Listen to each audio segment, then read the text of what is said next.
Hello everybody and welcome back to another visual pattern challenge. Here is our pattern today. Here's step 1, here's step 2, and here's step 3. Your challenge is to predict the number of stars in step 4. If you can do that, can you predict the number of stars in step 43?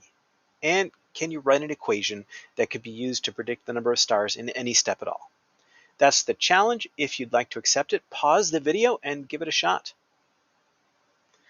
Okay, so just at first glance, this number of stars seems to be growing pretty rapidly, and we have them arranged in these squares. So I'm thinking this is a quadratic pattern. It looks too big to be a linear pattern. But let's think about this. So, if you look at just the square, it's a 1 by 1 square, but then we have stars at all the corners, so that's 4 stars. Here we have a 2 by 2 square, but stars at all the corners and intersections, so that makes 9 stars.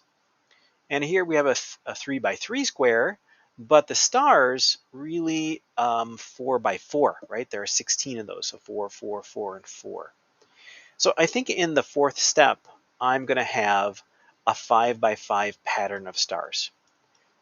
So I think the number of stars in step 4 is 25. So that's my prediction. Let's look at this pattern.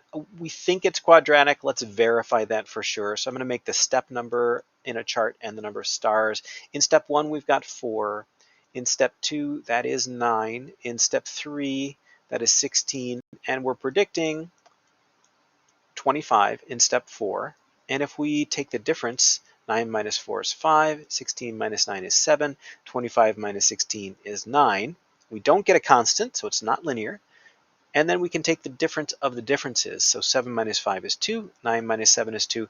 When we get a constant in those second order differences, that does mean it is quadratic. And this 2 actually means that the coefficient of x squared is 1. So our highest term is going to be x squared.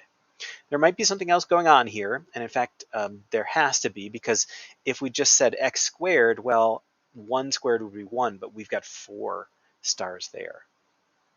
So just looking at these numbers, what I think is going on is we have to add 1 to the step number and then square it. We've got 2 squared, 3 squared, 4 squared, 5 squared. That's 1 more than the step number squared.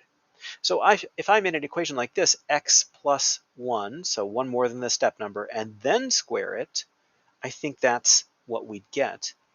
And you could leave it just like that. That's fine for an equation. You could also FOIL it out. If you FOIL it out, you'd get x squared plus 2x plus 1. Let's just try this one and see if it works. 1 squared plus 2 times 1 plus 1. That would be 1 plus 2 plus 1. That is 4. Let's try it with 2. 2 squared plus 2 times 2 plus 1. That's 4 plus 4 plus 1. Yeah, that's 9. And here we'd have 3 squared plus 2 times 3 plus 1. So 9 plus 6 plus 1, that's going to be 16. Yeah, that is working out. So I think I'm going to write this equation as x squared plus 2x plus 1. Now, to calculate the number of stars in step 43, we can just plug in 43 for x. So y equals 43 squared plus 2 times 43 plus 1.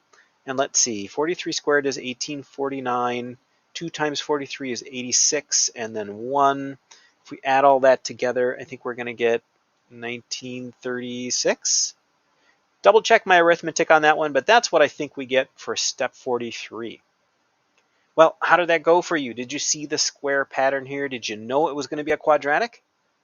Let me know. Thanks, everybody.